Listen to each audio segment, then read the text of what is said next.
Pagkasabay namin, nagtatang nagbibigay senatorial dahil mukhang maraming dito sa party. Number 4, kung ang sasabihin natin as what we have seen if you are watching the proceedings, party list ang nakakasunod. Kasi meron na kung mag-disqualify ng 12. Yung status ng 12 nito, disqualified namin, pero they have the right to go out to the Supreme Court. Hindi naman tayo nag-uumpisa na, tapos na-issue, nandun sila sa balota, meron silang nahoko. Ang issue ngayon is, bibilangan na namin, ikakantas sila ng voto ng 12 na disqualify namin. Sabi ni Congressman Tony Harris, hindi dapat. Sinasabi ng iba, hindi dapat. Sabi ng iba, pwede o hindi, itangin mo na separate. Kami, ang huli namin is tatanggapin namin conditionally. Tatanggapin namin conditionally.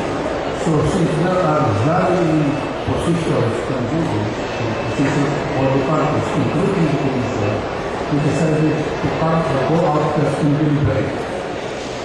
Sabi namin, makakagulo, palagi natin susunod itong proseso ito.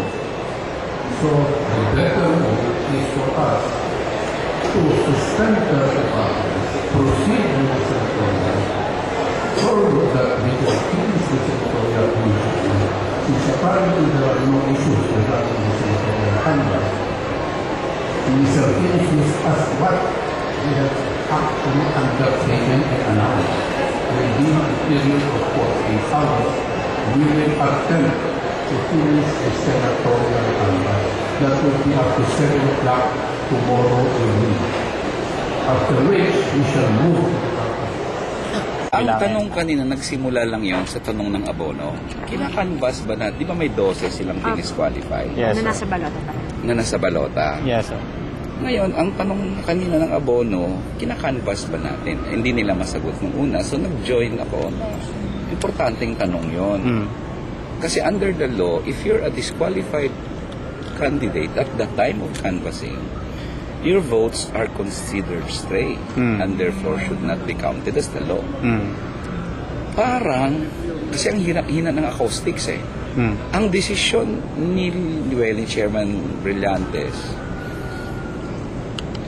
baka naman daw mag-appeal sila sa Supreme Court. So we'll provisionally canvass them just in case the Supreme Court will reverse the COMELEC.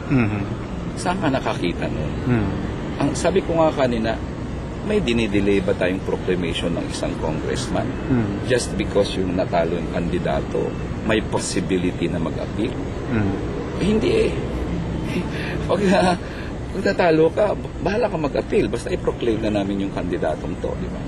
So nagulat kami na bakit naman kami nadamay sa fortunes ng 12 disqualified party list groups who were disqualified twice. They were disqualified once, they went up to the Supreme Court, they came back, disqualify sila ulit.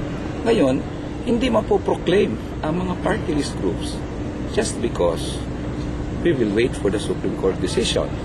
So, wala kaming nakitang dahilan. Bakit ngayon i-include? Tapos, lahat na nananalong party list groups, parang pending yung kanilang proclamation, depende kung may manalo sila sa Supreme Court. In fact, tinanong ko, bakit po? Alam niyo po bang nag-appeal na sila sa Supreme Court? Hindi naman daw nila alam. So, why are we even entertaining that? It's a remedy. Kaya may mga nag-join na ibang party list groups doon sa objection. Kasi unfair yun sa mga nanalong party list groups.